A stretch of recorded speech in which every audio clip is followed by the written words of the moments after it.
All right, what's up, Stitt-Heads? We are back. Oh no, almost forgot. Snap. All right, so we got Ryder Lee back in the show, and last time we had a bunch of technical difficulties, and it was ironic because we were talking about UFOs and strangeness of that sort. But this time, he's got a new documentary out. It's about freaking psychic warfare. It's about all psychic agents and MK Ultra and freaking the Gate program. It's all the weird stuff that you've been thinking about and told and whispering about for years, and now we're actually bringing these things to the forefront. So, welcome back to the show, Ryder. How's your day going, brother? Thanks so much for having me on, brother. Really appreciate it. Yeah, the name of the documentary just dropped on Amazon 2 days ago. It's called Psychic Agent, The Gate Program. Hopefully, we can get a link in the description for people that want to check that out. And also, I have DVDs if people are interested in purchasing the movie from me. You can email me at raisedbygiants@outlook.com. You can get a copy of the DVD. Sometimes it's good to have physical copies of everything. You know how PlayStation is now doing all digital games now, and I think physical Yeah. media is really going to make a really big comeback. And that's only if you're inside of the United States. I can't ship the movie overseas or to other countries. Maybe Canada, I might be able to. It's easier to get into Canada, but someone tried to order one from me from the UK, and it cost just as much to ship it as what I was charging for the DVD. So it was like, unless you want to pay double the amount that I'm Right. asking for the DVD, you're gonna have to be inside of the United States. But yeah, If you happen to live in Iran, depending on whether the strait is open or not that day, might depend on the price you pay for it. yeah, it's gonna be astronomical if you're living in Iran. You're right though, not to get too on a side tangent, but you're 100% right about like the PlayStation thing, physical media, and even just in recent years, my daughter, she's 12 and a half. She's into like vinyls and cassettes and stuff like that. So I've been passing down a bunch of stuff because I'm 37 in a couple months, and I used to collect a bunch of old stuff from before when I was born, and so now it's cool to see kids getting into buying new vinyls. But the irony with it is that the CD is $15 and then the vinyl is $35. And you're like, dude, what the hell? So I'd imagine with the used market of like physical media, it's just going to surge because it's going to be a supply and demand. You kind of see where I'm going with that? Like whatever's left on the market that still works, man, they're going to charge $70 for a DVD. That's right. And I 100% believe that sealed DVDs are going to be the next boom. We're seeing a really big collecting market boom right now with baseball cards, sports cards, Pokemon cards, Dragon Ball Hmm. Z cards. Like collectibles are really going up in value. Anything collectible, comic Video books. games too, like old PlayStation 2 sealed copies are going for crazy amounts now. Yeah, you're right. Yeah. So anything that you can get that you can keep sealed that still has the plastic wrap around it, I would keep it and throw it in the closet because that's going to be the next big boom. I think it's going to be sealed old DVDs. Yeah. Well, and it's also ironic because of what we're kind of talking about today. And like with history, whoever's, his story, the history is told by the victor kind of thing. But then also with the digital age, it's easier than ever to just erase history. I mean, there's stories of AI companies and stuff that are buying up all these physical books and then uploading them and then making changes and then burning all the copies of them. So there's something to this. Like, man, if we don't start paying attention to what's left now, 5, 10 years from now, it's gonna be a little different landscape. Yeah, that's what they're doing. They're essentially buying up a lot of the books, and in order to upload them to AI, they essentially have to destroy the book. Hmm. So Yeah, they they rip destroy them this. page by page or something. Yeah, yeah. Exactly. So by uploading them into the AI system, they are effectively destroying the book, and then they can go in and tamper and rewrite whatever it is that they want to rewrite. So that's another thing. If you have first edition copies of books, I would hold on to Mm, those as well. Don't get rid of those. Hold on to those as long as you possibly can because those are going to be very, very important in the future. Anything physical that you can get your hands on is very important because we want to live in this digital age where everything is digitized, hospital records are digitized, books are digitized, media is digitized. It's all being uploaded into a cloud, and that's not just People have a weird idea of the cloud. They think the cloud is just the ether. Yeah, It's yeah. not. It's being stored in data centers. Yes, Okay? databases, data Data, centers. Yes. data centers have existed long before these AI data centers.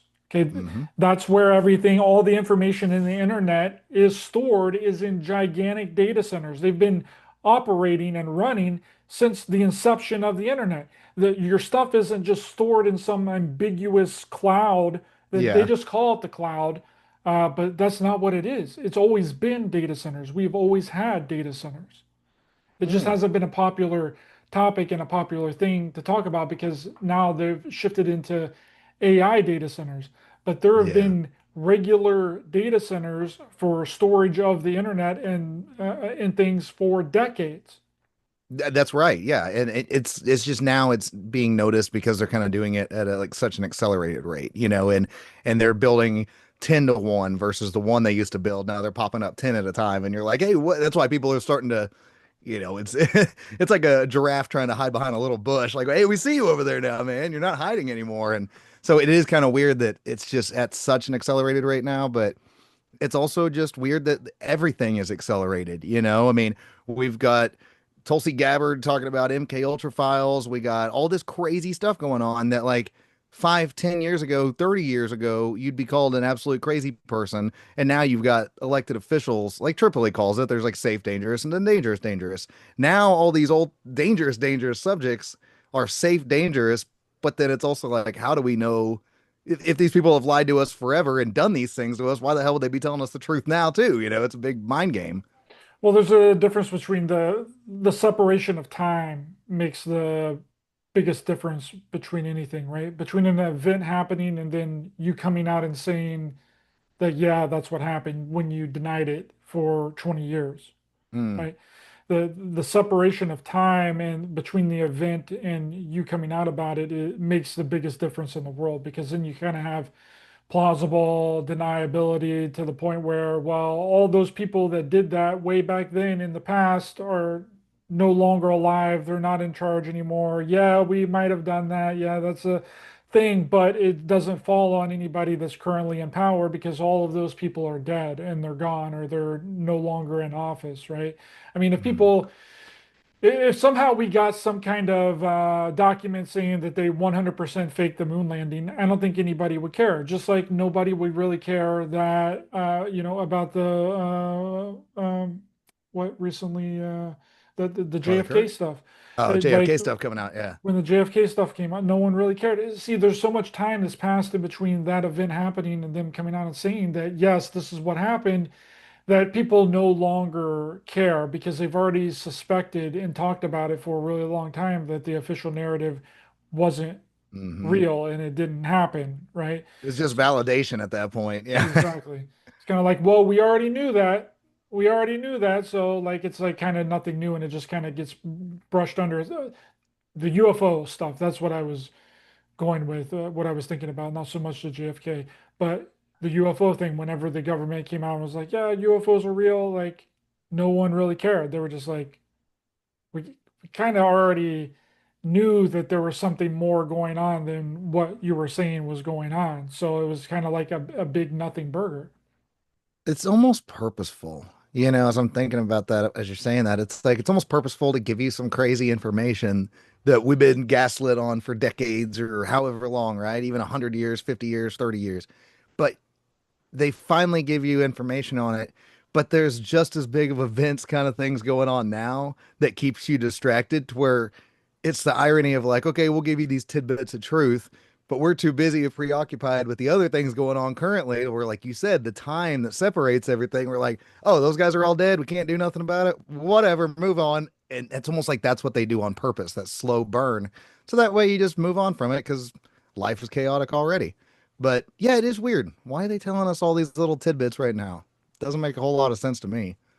Yeah, it's information overload. It's a way to flood the zone to, when something really big happens and then there's 15 other things that are happening that captures your attention away from the thing that, Mm-hmm. came out. I mean, we saw this with the Charlie Kirk preliminary hearing stuff. I mean, there were so many things in there that did not make any kind of sense whatsoever. And in order to kind of cover that up, things were happening during that exact same time. You had the stuff going on with Mitch McConnell and that other senator that died that when visited Lindsey uh, Graham. Lindsey Graham visited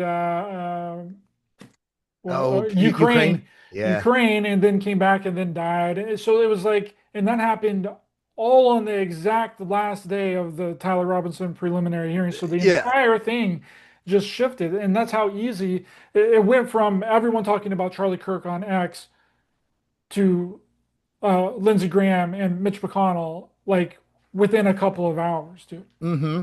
And that's how easy things can just like turn on a dime. People are out there just constantly looking for the next thing. It's like the really the alternative media space has become the mainstream news. That's exactly what the mainstream news did and does. Yeah.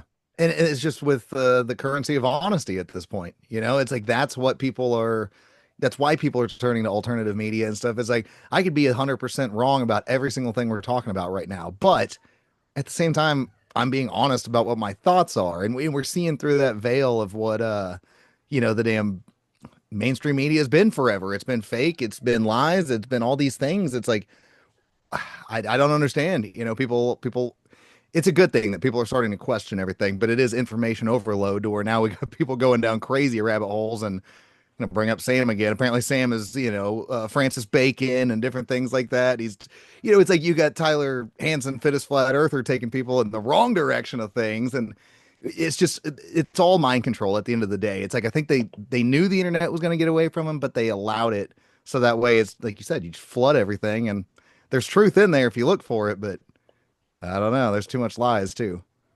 It's really interesting with the Tyler Hansen guy. I don't discount everything. He's taken it to a really big extreme, For sure. but I He's been don't. on here twice years ago, and then he just went cuckoo and started attacking everybody, and then I've been blocked, and so has everybody else. Yeah, I mean, it seems like that if you were an actor, right, what would be the greatest acting role that you could possibly ever do? The greatest acting role that you could possibly ever do is to convince the public you're a completely different person in real life. Mm-hmm. You know, Yeah. I I'm pretty confident in saying that it has been done before. Now, if everybody that he says and is claiming is different people, that's a whole other story. I don't think so. But when I look at it from the perspective of, could it some sort of operate has some sort of operation like that happened in the past, you can pretty much guarantee that it has.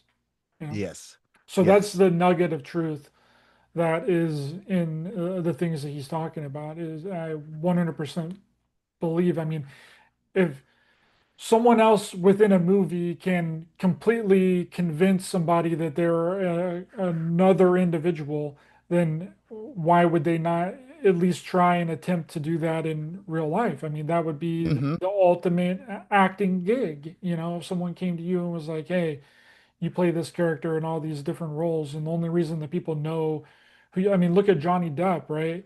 Johnny Depp is sometimes has completely changed who he is for a role, like his external body. Sometimes you Yeah. wouldn't be able to recognize Johnny Depp in some of those roles if you didn't know that it was Johnny Depp. Like whenever he Yeah. changed into like Whitey Bulger for that, Yes. Was if I didn't know that that black was Johnny, something? Yeah. yeah, Black Mass, I think Black was what. Mass. Yeah. If I didn't know that that was Johnny Depp, would have, I wouldn't have known that it was Johnny Depp, right? So that's just my little tidbit on him. But yeah, man, with this documentary, dude,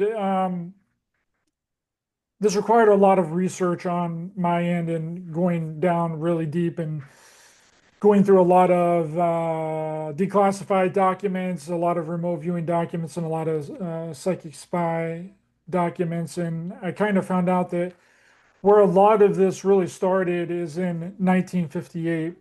The United States launched its first satellite into space called Explorer 1 in January of 1958. just a little while after Russia had launched their satellite Sputnik into space. A lot of things were happening in 1958. DARPA was established in 1958. NASA was established in 1958. And the government officially became involved in the public school education system in 1958, sponsored by the Rockefellers, right? This is where Mm. those school textbooks come from. Mm-hmm. Ghislaine Maxwell's dad actually had a hand in this as well. The Rothschilds were also, like many people know, are were instrumental in the formation of the Federal Reserve, and they actually bailed out the United States when we ran out of gold. And we Yep. also know from the interview with Steve Bannon, his documentary that never came out that he had done with Epstein. Yeah, the Epstein interview. Yeah. Epstein had basically said in that interview that he represented the entire Rothschild family. So Mm-hmm. when the Rothschilds needed to take over Wall Street, they did it by sending somebody to New York City to oversee the purchase of Macmillan Inc. Macmillan Inc. was a media company that would later be known as McGraw-Hill, which is responsible for most of the elementary school books in America that kids were raised on and taught Yeah. in public school. And I that drew naughty person, words in those books. yeah, dicks and stuff, Yeah. balls.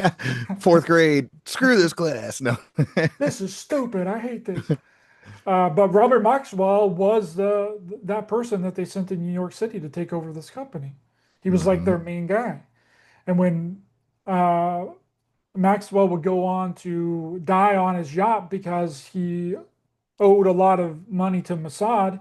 He also owed a lot of money to the Rothschild family, and the Rothschild family through the Bank of England, right? And Hmm. was that's how they were made all this connection to Maxwell. He was essentially running corporate blackmail schemes for them throughout the entire world, run by Mossad. And when he And for died, a guy that quote unquote wasn't part Mossad, didn't he get a military funeral when he died, which is kind of interesting? very interesting, right? And Epstein and Ghislaine were to take that over, right? And Epstein was only introduced to Maxwell and Ghislaine Maxwell and to Robert Maxwell just 6 months prior to Maxwell dying, right? Mhm. Epstein was his replacement, right? Yeah, And yeah, I see after that. that, they would go on to infiltrate and do everything that Maxwell was doing. And we know through Alan Dershowitz, Epstein's lawyer, that he was introduced to Jeffrey Epstein in I think he said the early 90s by the Lord and Lady Rothschild, Yep. right? And And he's just then, come out and said he's a Republican now in like the last week or two. of course, you got to jump on that Dershowitz. bandwagon. Yep, yep. But continue. Yeah, because of the Zionism and all the shit. But continue. Yeah. There's also an email from Epstein over to Peter Thiel, and he would say, "As you know, I represent the Rothschild family, you know." Hmm. So that's the Rothschild connection, and we also have the Rothschilds funding psychic and ESP research into major universities across the United States in the early 30s at Duke University by psychiatrist Carl Zinder, and along with J.B. Ryan, who developed and created an ESP psychic card game, which would go on to test and evaluate indigenous school children in Canada and as well as the United States. This And is we known, know, yeah, we know what happened to those kids. But yeah, continue. yeah, and that was called the Zinder cards, right? And that's a very real telepathy. I mean, you can just type it into Google, the Zinder cards. It's a Hmm. very real telepathy card game that a lot of people within the GATE program remember doing as a child, right? They would get these, they would have to predict what's on the flashcard before it's flipped over, right? The teachers would do this with children in Okay, so school. that's I gotcha. Yeah, I know what you're talking about now. I knew the name and now I'm putting the two together. Yeah, yeah. So you got to think that there were millions of kids that have been through this type of program, the gifted and talented education program, since the 60s, and maybe even before that, as we show in the documentary Psychic Agent, the GATE program, when the education became funded by the government because we were really heavily lacking in scientists and astronauts and engineers, and we essentially needed to keep up with Russia. They got into space, they launched that satellite before we did. They were essentially the first country to get into space, and we had to try and keep up with them. So we started going after gifted and talented children in public school, right? And Mm. Russia got more Nazi scientists and engineers after World War II than the United States did. They put them all on a train, brought them into Russia. After the war, the Russian version of Project Paperclip introduced over 6,000 Nazi scientists and engineers and their family into Russia after World War II, which is almost triple the confirmed amount that the United States got in Project Paperclip. It kind of seems like that the United States got the leftovers of Yeah, that. I see what you're saying. That it is a weird thing where it's like the person that was just your enemy, just in battle, was just your enemy. And now it's like, okay, war's over. And it just kind of shows that most of it's a facade and bullshit, anyways, because now, okay, as soon as the light switch is flipped, that the war is over now, okay, you can come work for me and all's forgiven and forgotten, kind of. I mean, it is weird because then it just turned into the next race where Russia versus America on just like what they're doing now with data centers. Well, if we don't do it first, China's going to do it.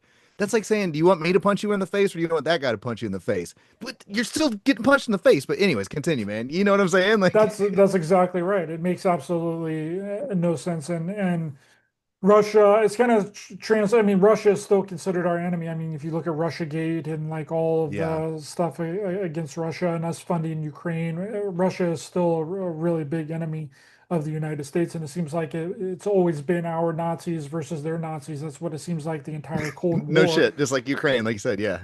was all about, right? That's what it really seemed like. So when Russia launched Sputnik into space, they were first to get to space to launch a satellite.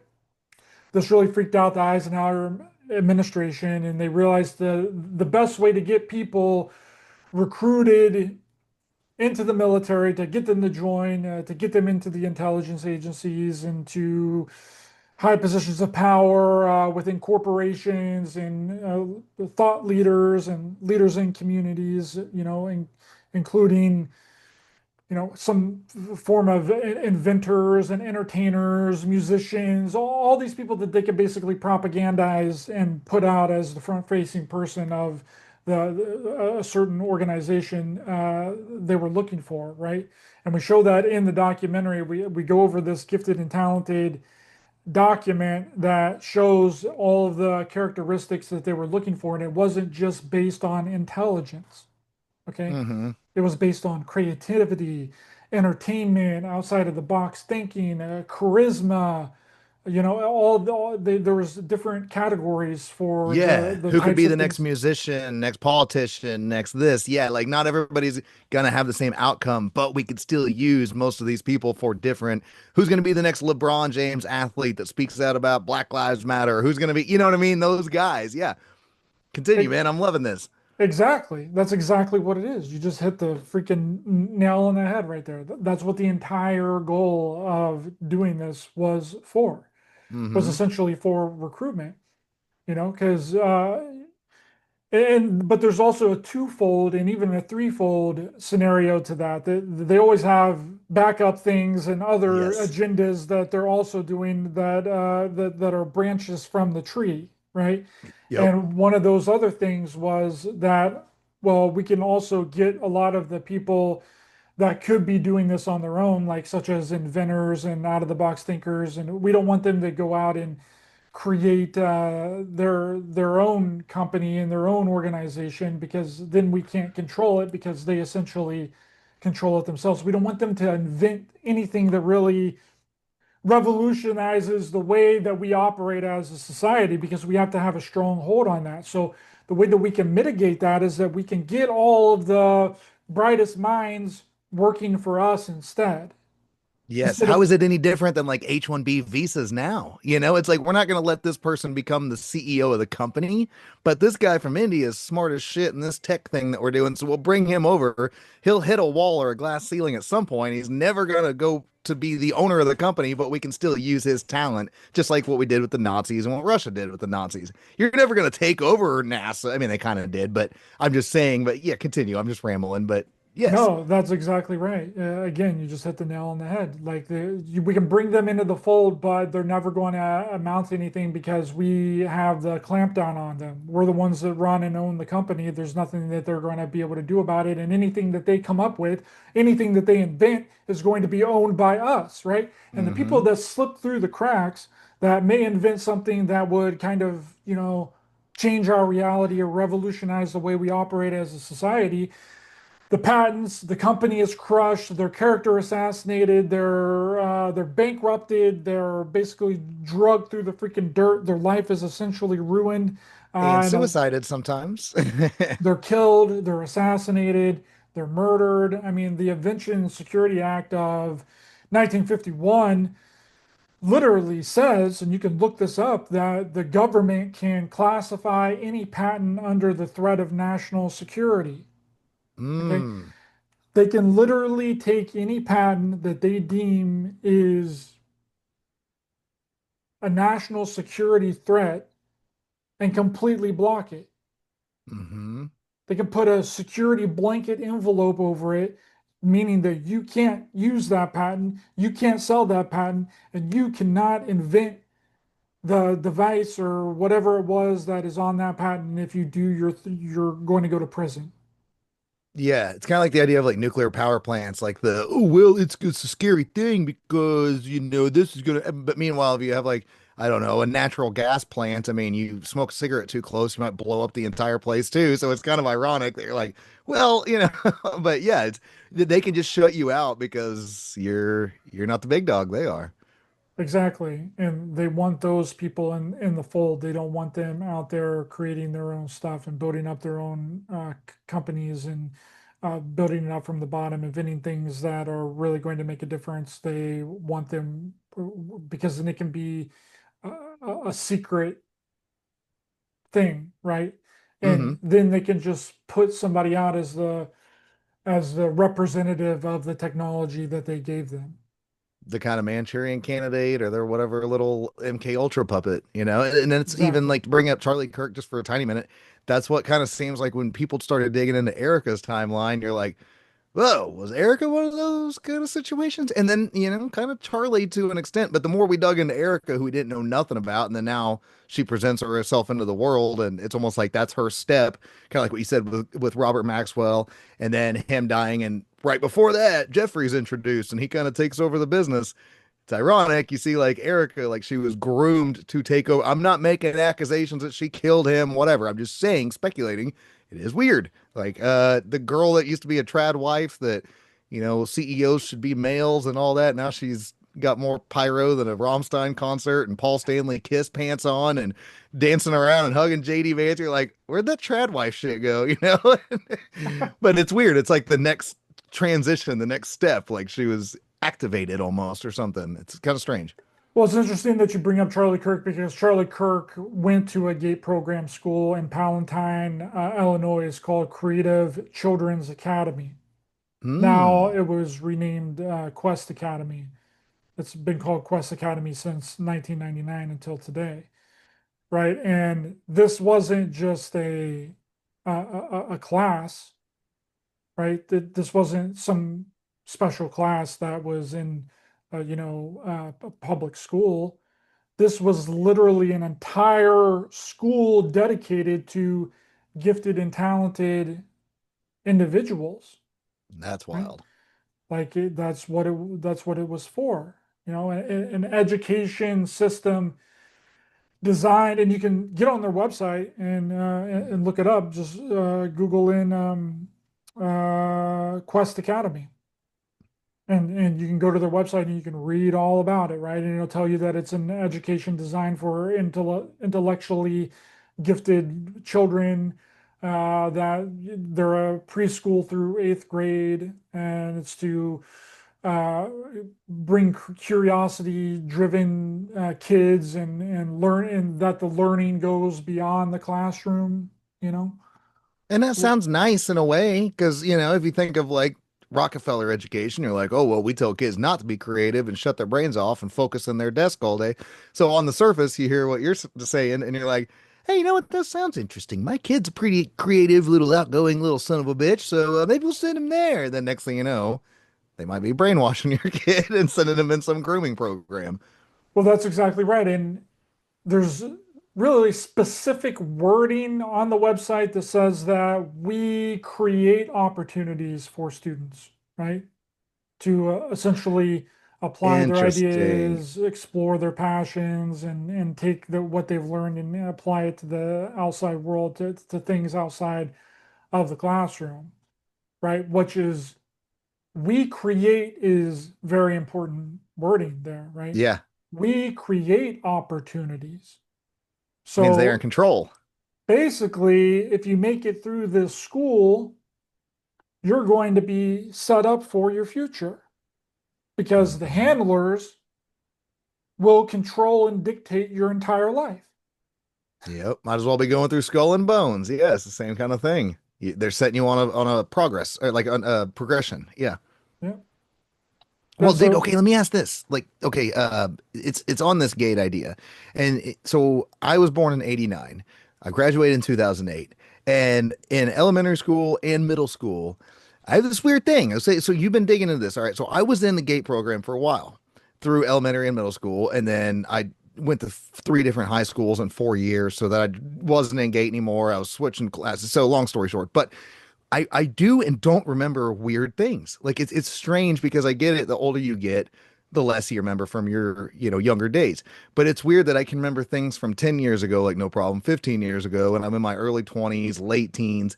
But then like there's just weird haziness sometimes with like childhood. But it doesn't necessarily mean like somebody touched my beehole or nothing like that. It's just this weird thing of like I remember the more that people are talking about this subject now, people coming out like Johnny on Tinfoil says he was in the GATE program and other people, everybody kind of describes the same thing, which is what's really weird because you find out like, wait a minute, I thought it almost feels like you were in like a secluded thing, but then the more people are talking about it online now, it's a strange thing that it's almost like you're not alone. It's like going to therapy or something. You're like, holy shit, you were in it too? I didn't know anybody else in it, or so I don't know. What are your thoughts on like why were so many kids? And it seems like in the '90s, people around our age, like everybody's re-remembering stuff right now. Like it's kind of weird.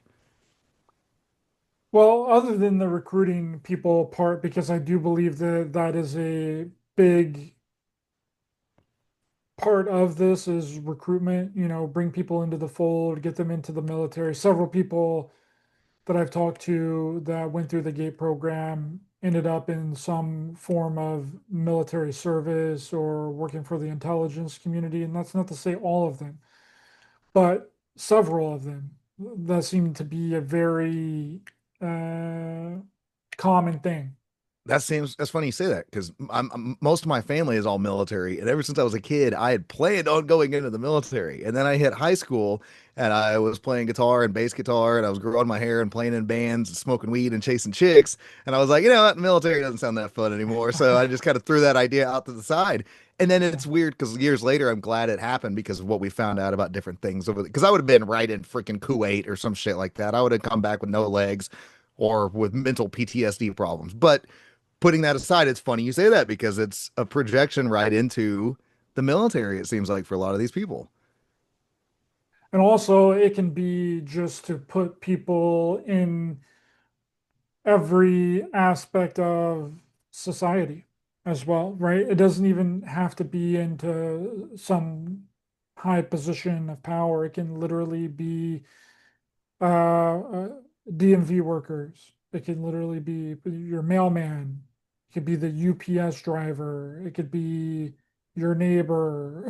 You know what I mean? Yeah. It doesn't even, and that might sound super paranoid, but I don't think that that's untrue. Well, like we just I, established, people everywhere are coming out with these stories now. So, yes, it could be your next door neighbor or your mailman. Yeah. that's what it really seems like to me. But apart from that, there's also things that people remember that are way stranger that make that kind of don't make a lot of sense, right? Like being forced to take a strange substance, the pink drink. People Pink drink. remember. Some people remember it differently. Some people remember it like an orange drink or a pink drink, but some people, a lot of people remember different reasons for why they had to take it. So depending on which state you were from or what was kind of going on with you, you were kind of told different things as to what the pink drink was. Some people were told that it was liquid vitamins. Other people were told that it was a liquid vaccine. Other people were told it was for their asthma, it was for ADHD. Is there So something for your teeth? Wasn't there something about maybe for your that it teeth or was something? Or is that a different fluoride, thing? that you needed to swish it around in your mouth and spit it out. Like there was just a bunch of different. That's what I remember because I remember the pink drink and I remember the teeth reason is what my reason was. I'm in Right. Oklahoma. But if it was only, if it was for one singular reason, then why were many other people told that it was for different things? Right. Right. Yeah. If it was just fluoride and it was just to help your teeth to swish around in your mouth and spit it out, then why were other people told that it wasn't that? And that it was vitamins or a vaccine or for ADHD, and some people remember tablets. So it really doesn't make any sense. If it really was just a fluoride drink, then it should be a fluoride drink across the board. Exactly. The reason should be the same no matter what. Yeah. Yeah. People remember wearing a strange type of 3D glasses, playing with blocks, doing Rorschach test, the image on the piece of paper, then they got to say what the image is on the paper reading test. Several people have claimed to have been directly pulled out of the classroom by a guy in a suit that they had never seen before, and then taken into a separate classroom and given all these tests and asked to read. A lot of the people had a very high reading level. Walter Bosley had that. He was in the Air Force AFOSI special agent. He was involved in the military and involved with three-letter organizations.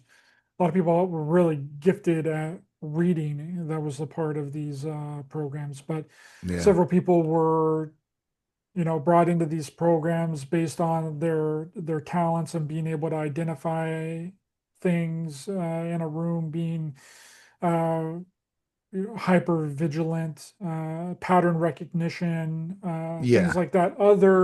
Just like what I was mentioning, other than just being intelligent. And intelligence, book smarts wasn't the only qualifying factor of being put They into this yeah, they were program. probably looking for people with rage. They were looking for people with anything they could use. The guy with the rage, if we can control it, we can make him some Billy Badass in the military. This other guy that's a litigator, we can make him the top DA in this county over here or whatever. Yeah, it's like they're just dropping people in whatever their particular it's almost it's just a weird thing, kind of like what we were talking about the Charlie Kirk school, like where it's like, okay, well, the Rockefeller style of school is like, hey, shut up and don't ask weird questions and shut your creativity off and just do what your assignment says. But then this other side's like, hey, we'll let your kid be as weird as they want to be. And then you're like, yeah, well, man, there might need to be a little bit of a dividing line somewhere, because if we start going that route, then they're gonna try to brainwash your kid and send them to the top route of some political leader, some rock star, some movie star, some whatever to just send their message out to the masses. And then that's our paranoia brains of, conspiracy guys, but it's being proven true right in front of our eyes right now. So I do want to ask, okay, I've got 3 kids. I don't know if you have any kids, but with like gate programs, my daughter, she's extremely smart. She's book smart, like she's very like fast reader, retains information, all the above. She's in 6th grade, going into 7th grade this year. She was in Gate for like the last 2 or 3 years or whatever. We're in a small town school. We know all the teachers. Nothing weird has happened with that one. But that doesn't mean that's the case for everybody. So are there still like on a mass scale, like we were talking about the 90s and before that, is the GATE program still what it was currently? Or is it kind of now too many people are noticing and they have to back off a little bit? Do you kind of see what I'm saying? What does she say that she does inside of the gifted and talented program that she's Well, in? she's actually just in her same regular classes. She doesn't have a separate teacher. She doesn't go into, because when I was in, I had a separate teacher. I remember Miss Schroeder and whatever in sixth, seventh, and eighth grade. I had the same teacher for 3 years, even when you're rotating teachers, right? My daughter, she's just whatever her teacher is. Then sometimes they'll get like a couple different assignments, but it's nothing different from the classroom. Nobody's taking you out of the room. There's no pink drink or nothing introduced. It's just you might have like a smarter extra credit homework assignment you get to take home kind of stuff. So it almost seems like it's like the light version of what it used to be. I mean, not light like good, but I mean like light beer versus a regular beer, you know? Well, that's the thing is that they can disguise it as whatever they want. And based on the state that you were in, it kind of depends on what you kind of get. If you're from like a smaller town type of school, then the I gay live in a program, small town. Yep. then the gay program's probably not going to be very much different than. But see, in 1974, there was this big thing that happened. Parents were getting really upset with the public school system and the state because they weren't able to get access to their child's school records. They were being Ooh. banned from getting access to their child's school records. And then they found out that the CIA was getting access to all their child's school records and they weren't, right? Oh, damn. So they got really pissed off and then they enacted this thing called FERPA, right? And FERPA was to be able to disclose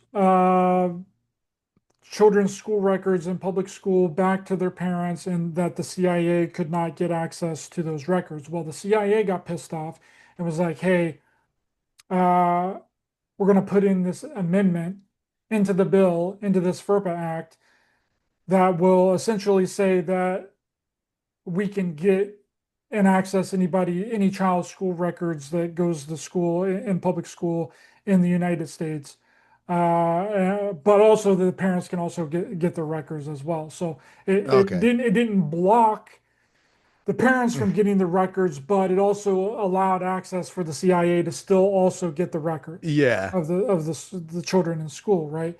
And this has happened since that time, and along with the Patriot Act, completely destroyed anything from FERPA.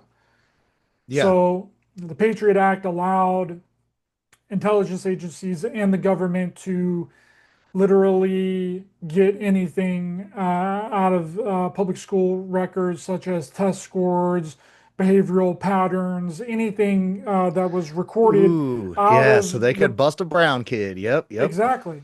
That's exactly what it was about. So that was another national security thing that they just slipped into the Patriot Act, that they can now get access to any child's school records and anything that was ever written down about the school. So literally, the government and the intelligence community has a record file on every single child, everything that they've done from the time that they entered public school until they get out of school and in college and then into their career.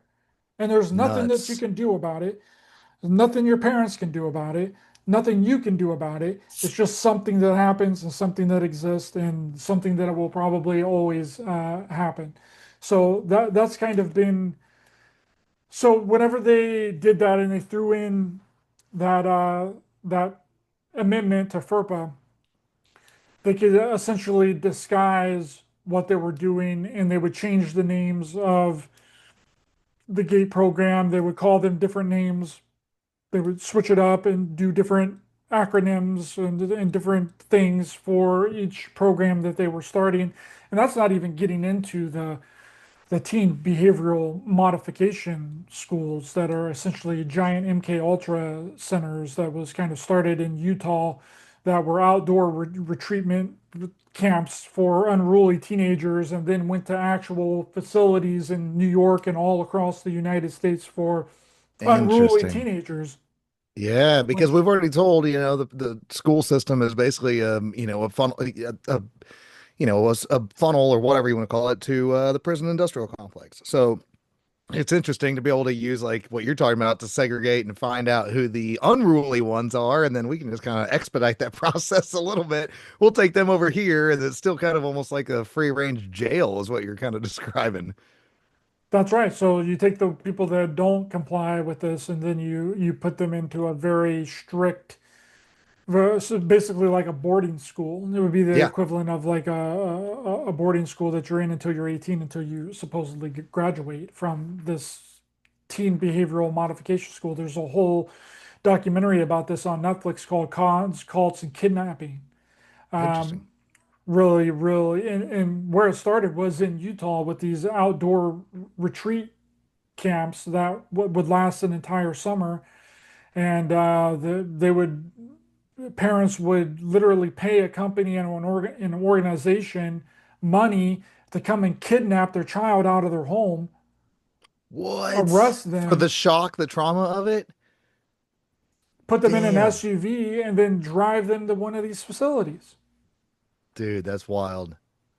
That's Super wild. So wild. all of this is connected. It's all connected to the behavioral modification schools, the boarding schools, the GATE program. Then you got the gateway experience, which was what people remember as having headphones on in public school, where they would hear the frequencies and then they The would frequency raise their hearing hand. test stuff. Yeah, yeah. Yeah, a lot of people have been triggered by the Monroe Institute gateway tapes. You know, the voice saying you should be hearing this in your right ear. You should be hearing my voice in your right ear. Um, they've been triggered by that because they remember hearing something like that or that exact same thing in these hearing tests in public schools. So Yeah. this is Familiar thing. this is kind of combining a bunch of different things. In the Monroe Institute gateway tapes are to induce an out-of-body experience, right? It's to activate your psychic abilities by being outside of your body. And many of the top remote viewers, Angela Ford, inside of my documentary, Psychic Agent, the Gate program, available on Amazon Prime, said that the most advanced form of remote viewing is getting outside of your body, is astral traveling. So Mm-hmm. that's what the gateway tapes were to do, was to induce an out-of-body experience. The Army literally sent military personnel to the Monroe Institute for $2,000 to study under Robert Monroe to see if being outside of your body would help facilitate and help them remote view better. All of these things are connected. Interesting. And then you have the what is it called? The Gansfeld experiment. I've been calling it the Hansfeld experiment, but I got so much stuff that I got to remember in my mind, and sometimes I Dude, yeah, you're an lose track encyclopedia. Exactly. Yeah. lose track of some things, and sometimes I mispronounce things. But it's called the Gansfeld experiment. Ganzfeld, and this is to induce hallucinations and to activate psychic abilities. And you can essentially do this yourself by cutting a ping pong ball in half, taping them to your eyeballs, and taking a bright red light and shining it on your face. People that have done this for a long period of time experience something. They experience some form of psychic phenomena. They start seeing things. They essentially start Mm. hallucinating. Dean Radin, which was on the Joe Rogan Experience, was one of the people that helped in this research of the Hmm. Gansfeld experiment, and he So, was also so talking you on said you Joe. hallucinate like that? Yeah, that's crazy. Well, that's what they say is that it's hallucinations, but I don't know how different a hallucination is between a hallucination in real life. You know what I mean? Like something's got to be there. Might just open up you to a different type of reality, but it's very easy to do. But that also connects into the 3D goggle thing, right? What if it Yeah. wasn't just 3D goggles? It was something like the Gansfeld experiment, where so they would, if you gave a child a some kind of drug, which we're under the assumption we can't prove that the drink or the pink drink or the orange drink or whatever it was some kind of drug, but I'm suspecting that it was some form of drug, Yeah. possibly a hallucinogenic substance. Yep, that's what So I was you, thinking. Or maybe like a truth serum kind of thing or hallucinogen. Yeah, exactly. Your inhibitions, you loosen up. Yeah. so you could be taken out of the classroom. You could be told to take this drink. You could be put inside of another classroom. You'd have the headphones on that are to induce an out-of-body experience, and then you put the goggles on. And then you see. What do you think is going to happen, right? I mean, you can look at Interesting. the Gateway, the Project Gateway Monroe Institute CIA documents that were released, and basically the entire plan and the entire thing behind the Gateway experience of inducing an out-of-body experience is to get outside of your body and communicate with non-human intelligences Mm-hmm. and bring information back to this A conduit. reality. You're a Yes. conduit, yeah, or a conduit. Yeah, it's like, dude, you can't make me think. And a lot of people, it's a movie that got kind of slept on, and I've loved it ever since it came out because I've always been into woo-woo stuff and conspiracies and government cover-ups and military shit. Do you remember the movie The Moon Stare at Goats? Yes, Lynn Buchanan Okay, that's in my dude, movie is literally that's the character inside of that movie. Lynn Cassidy is Lynn based Cassidy. on Lynn Buchanan. I mean, the whole movie isn't based on Lynn Buchanan. It's based on a lot of different things that a lot of different people's stories that were involved in the program and in the unit, and it was also kind of based on another unit that was either happened in Texas, North Carolina, or Northern California. I can't really pin it down, but it was apparently called Project Delta, which was to bring in the psychic aspect into a combat version. So they were using psychic abilities within Mm-hmm. combat. So they basically took information from that unit that was a real unit and the Stargate project unit, psychic Mm-hmm. spy unit, and they combined it, and then they made their movie, which the movie was really ridiculing that type of intelligence activity, but it's very real. I mean, that's what the first hour of my documentary is all about, is the history of the Stargate project. That's what's crazy about that movie is it came out. I want to say, okay, dude, I think I just graduated high school. So maybe it's like 2009 or something like that. So the movie's going on 20 years old at this point, right? Give or take, right? But it's crazy because I loved it from the get-go because I was like, I get this movie.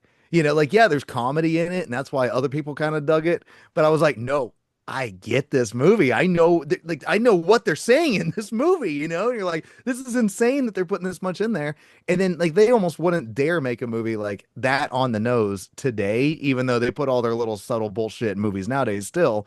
But I'm like, that's kind of weird. Like they just disclosed all this crap when nobody was really paying attention to that subject, if you know what I'm kind of saying. It's like not that there wasn't, but there wasn't as much interest as now. Like post COVID, everybody wants to know everything, right? But then it's like we'll just dump all this crap in old movies. And if people pick it up, what are they gonna do about it? Like conspiracy theory with Mel Gibson. That's another one. It's just like line after line in that movie is proven true, but you're like, oh, it's old enough that nah, they didn't catch it at the time. But I don't know, but dude, Men in Stare at Goats. It's such a revealing movie with such a good comedy blend. I don't know if they did that on purpose or what. Of like, we're gonna put all this truth in the movie and then just make you laugh at Jeff Bridges and Ewan McGregor and George Clooney and of course Kevin Spacey's weird ass is in there, of course. But all-star cast, great movie, but man, so revealing, and I wish more people saw it. Yeah, it was disguised with comedy. That was the way to bring it to the fore, but it's very real. I mean, according to Lynn Buchanan in the movie, Psychic Agent, the gay program, he says that that was very real, that there really was a program to see if they could kill a goat with their mind. And we also get into, can you control somebody psychically, right? Could Russia do Yes. that? That was the whole thing. Russia was actually doing this program called Adani Gipnos, which is hypnosis at a distance, right? They could literally get Interesting. inside of somebody's head and plant thoughts and ideas and beliefs into their head to try and control and manipulate them. Russia was doing this, and I highly suspect that the United States was also doing this as well. It's hard to Hmm. believe that Russia could be doing something that the United States wasn't doing, right? Russia's so evil, but everything they do, we chase right behind it, or vice versa. So it's that China and America conversation now too. Like, but yeah, dude, of course, if they're doing it, we're doing it. So I suspect after Stargate was shut down in 1995, the program went super dark, super underground. They couldn't take anybody that was involved in that program into something more nefarious. So then they got other people that could essentially, they opened up a remote influencing group, a government funded, sponsored remote influencing program that could go as far as some form of psychic assassination. It's interesting you said. I just Googled real quick. Stargate ended in 95. The movie Stargate came out in 94. So it's just another passing on the torch of like, nowadays if you Google Disney Frozen, you're going to get Elsa and Let It Go. You're not going to get the story of Disney's Frozen Head and all that. Point is, it's like they're almost erasing history of like, hey, we did these other things. By the way, this big blockbuster movie came out. So that's what you're going to associate it with now from now on. Just kind of popped in my schizo brain. Absolutely. And also what was one of the first things that Trump announced whenever he became president again? He announced Stargate AI. Oh yeah, yeah. Yep. And You know then, what I mean? it's like how true is Terminator 2 becoming in this day and age? It's like, okay, so let's kind of get into this a little bit in like a modern sense. We got about 5 more minutes left. Um, in a modern sense, all right. Now this is just spitballing off the idea, but like almost it's like Kurt Metzger says, like we went from MK Ultra to MK retard. Like we're all in the MK Ultra now. It's not just like black bagging people off the streets or giving LSD to random Johns and Operation Midnight Climax. It's like, no, we all have, Operation Retard in our hands every day, our phone, and it's like, are we under this weird kind of mind control of like, you see these riots or you see these things, and all of a sudden, all these people perfectly organized.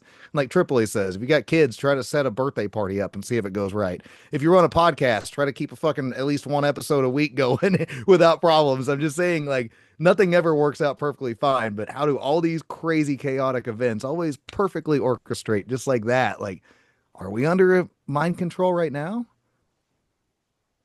Well, I think there's a lot of magic that can be done with the internet, right? Yeah, You can literally say something is happening and it doesn't really have to be happening.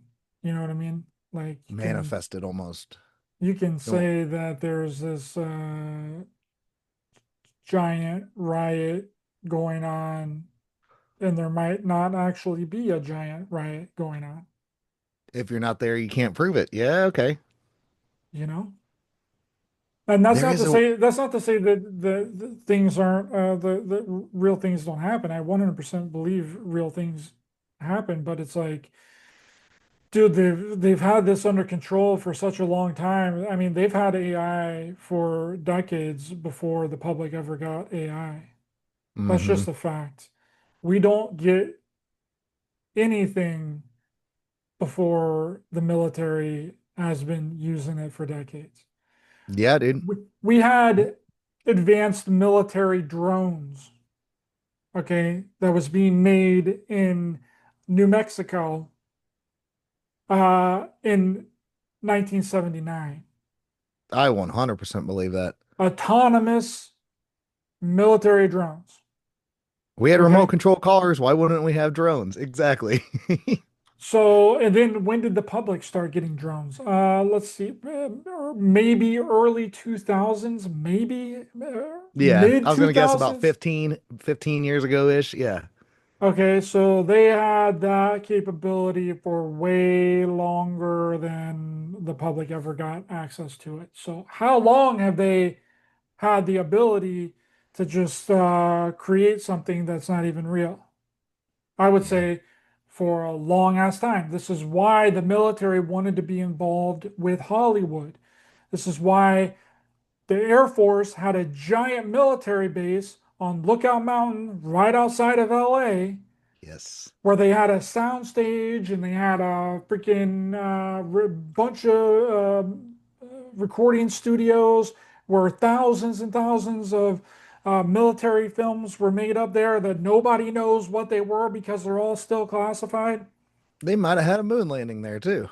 Could have been, could have been. Yep. So it's like with the amount of stuff that has been going on, it's Sorry. just like, bro, I don't know, like I don't know how we can take your, really anything that we see at like face value.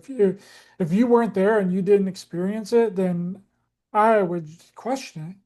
That's Hmm. just me personally. I would just question it, you know? I like that. 'Cause And that's what makes things real and not real anymore. Yes, you're right, because your algorithm's going to lie to you. It's going to show you hate-filled things and whatever else and whatnot just to make you scared of the world. So if you're scared of the world, you're never going to go visit some other place because you heard some story that got shared 50 times of some one thing or just whatever. I'm just spitballing, but yeah, it's like, things get blown out of proportion. Tripoli talked about when he went to whatever it was, Oregon or Washington, where they had Chaz and Chop and all that shit. It's like, where's all the protests at? And then somebody, the Uber driver had to drive him around and he's like, this is just this like small little square block over here. Like this is it, it's projection. They're just making it bigger on, camera angles. It's like, hey, let's see the protesters on the 180-degree camera. Oh, there's not anybody over there. They're all perfectly positioned in front of you, in front of the camera. So you know it's all a what? lie, man. This is a very big good example. A very good example is COVID. Okay, you remember whenever COVID happened and everyone was like, the hospitals are overrun, there's no place for anybody to go, Yeah. blah, blah, blah. And then people are going around and the hospital is completely empty, right? They did this with also with Joe Rogan as well, whenever he got Yep. sick with COVID and then he did ivermectin and a bunch of different other treatments. And then CNN did that big, huge story on him saying that that people were at the hospital because they had taken horse paste or whatever, and then they What's funny is I'm Oklahoma, and the Rolling Stone magazine is the one who shared that. It was people in fucking winter coats. Oklahoma, it's 104 degrees outside right now. That's when they shared that exactly. story, was in the middle of summer. Exactly, dude. So that's how easy that it can be done. It doesn't even have to be a fake AI thing. It can just be footage from whatever. I mean, the news has gotten in trouble for using footage of freaking video games, bro. They literally Yep. got in trouble for using an Assassin's Creed establishing shot Of course. on news. Like it's ridiculous, dude. So it They doesn't did even that have. with Ukraine too. It was like a Ace Combat or some video or fucking whatever. The Ghost of Kiev. Remember that? The Ghost Yes. of Kiev, and then it was like Ace Combat 7 or something. You're like, you retards. Do It you was remember video game that? footage. Do you remember that video of that lady that was in Ukraine whenever something got bombed and then she just went over and picked up a giant piece of freaking block, bro? Yeah, exactly. Yes, I remember that. Like it was nothing. Like an old Yeah. ass lady, bro, just went and picked up a giant freaking boulder Is and this an threw Amazon Prime TV show? A 90-pound chick? it.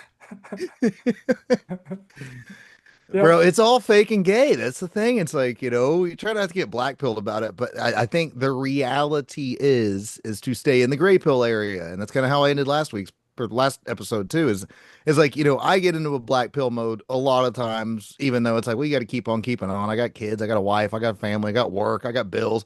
So you deal with that shit, but you still pay attention to the other things. You're like, man, it sounds like we're kind of fucked. But as long as we're aware and we still keep being, I guess, good people and trying to spread the truth to our friends that like not everything is this catastrophic event. Hey, look into this a little bit more than what the news is telling you. It's like we're just trying to spread seeds. We don't have answers to shit. I mean, you've got more answers to things than I do, but in this conspiracy world, every time we ask a question, we get 50 more questions, not 50 answers. But dude, Ryder, I love this, man. I would love to do like I've been really digging into AI, data centers, flock cameras, all the above, this mass surveillance techno state rolling in right now. I'd love to do a follow-up episode of like where this shit is trajecting to next of where we live. But man, remind everybody about the DVD, the documentary, everything else you've done, where they can find you, and I'll have all your links in the show notes too, brother. Yeah, really quickly, I think that the AI data centers are a giant operation to build large underground facilities. So you build up the outer structure of the Ooh, giant thing, and then you just build underground, and you use the facility that you've built above ground as cover for the thing that's happening underground. And Like the if, Resident Evil movies. if Yes. anybody ever questions you, then it's, oh, why is the ground shaking? Why does this feel like bombs? Well, we're building an AI data center, bro. Shut up. You know what I Uh-huh. mean? Frequency. The flock cameras, I believe, are not only a surveillance tracking facility, but it's also a data extraction to get things off of your devices and your phone through a Bluetooth setup. So they're emitting a Bluetooth frequency whenever you drive by or walk by. They extract all of your information off of your phone and then Yes. compile it and then put it into a data center. But thanks so much for having me on, brother. Really appreciate it. If people are interested, they can find me on Raised by Giants on YouTube, any and all podcast platforms. Follow me on social media at Raised by Giants on Facebook, Raised by Giants Pod on Instagram, and Raised by Giants 8 on X. Please check out my documentary on Amazon Prime, Psychic Agent, the GATE program. Hopefully, we'll get a link to that in the description. And For sure. if you would like to order a DVD copy of my movie, Psychic Agent, the GATE program, please do email me at raisedbygiants@outlook.com and you can purchase your DVD copy of the movie. Thanks for watching, thanks for listening, and thanks for having me on, brother. Really appreciate it.